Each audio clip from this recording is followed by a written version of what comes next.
ఇంకా రివ్యూలోకి వచ్చే ముందు ఒక నా ఛానల్ ఎవరైనా సబ్స్క్రైబ్ చేసుకోండి మామ. ఇంకా కాటేరా మూవీ గురించి మాట్లాడేసుకుందాం. ఇంకా ఈ మూవీని ఎందుకు చూడాల్సి వచ్చిందంటే ఇది కన్నడ మూవీ, కన్నడలో ఉంది, తెలుగులో లేదు.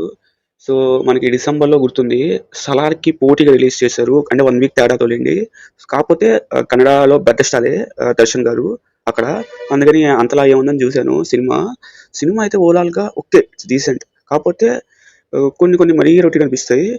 బిగ్గెస్ట్ ప్లస్ పాయింట్ ఏంటంటే సినిమాకి బ్యాక్గ్రౌండ్ స్కోర్ మామ ఇచ్చి పడేశారు. బ్యాక్గ్రౌండ్ స్కోర్ హరికృష్ణ అనుకుంటా, చాలా బాగా ఇచ్చారు. బ్యాక్గ్రౌండ్ స్కోర్ మాత్రం ఒక వేరే లెవెల్లో ఉంది.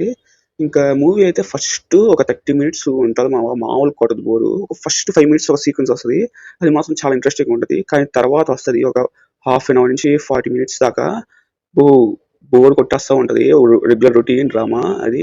తర్వాత నుంచి కొంచెం ఇంట్రెస్టింగ్గా సాగింది మామ. ఇంకా ఇది ఏంటంటే క్యాస్ట్ గురించి వాడి గురించి డీల్ చేస్తూ ఉంటారు. కాకపోతే వీళ్ళు అంటే తీసుకున్న స్టోరీ కొంచెం డిఫరెంట్ ఉంది అంతే. తీసుకెళ్ళిన విధానం రొటీనే, కాకపోతే బ్యాక్గ్రౌండ్ స్కోర్ వల్ల చాలా లెగిసినాయి సీన్స్ బ్యాక్గ్రౌండ్ స్కోర్ వల్లే. అది చెప్తున్నది మూవీ ఓవరాల్గా ఇట్స్ గుడ్ మామ. కాకపోతే మళ్ళీ క్లైమాక్స్లో పడిపోయింది సినిమా.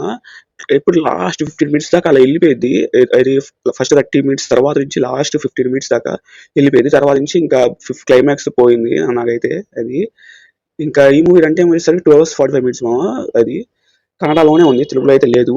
సో అది గుర్తుంచుకోండి. సినిమా అయితే ఓవరాల్ ఇట్స్ డీసెంట్. అది ఇంకా అంతే మామ. ఒకవేళ వీడియో నచ్చితే నా ఛానల్ సబ్స్క్రైబ్ చేసుకోండి, వీడియోని లైక్ చేసేయండి, గంట కొట్టండి. Tata bye bye, see you.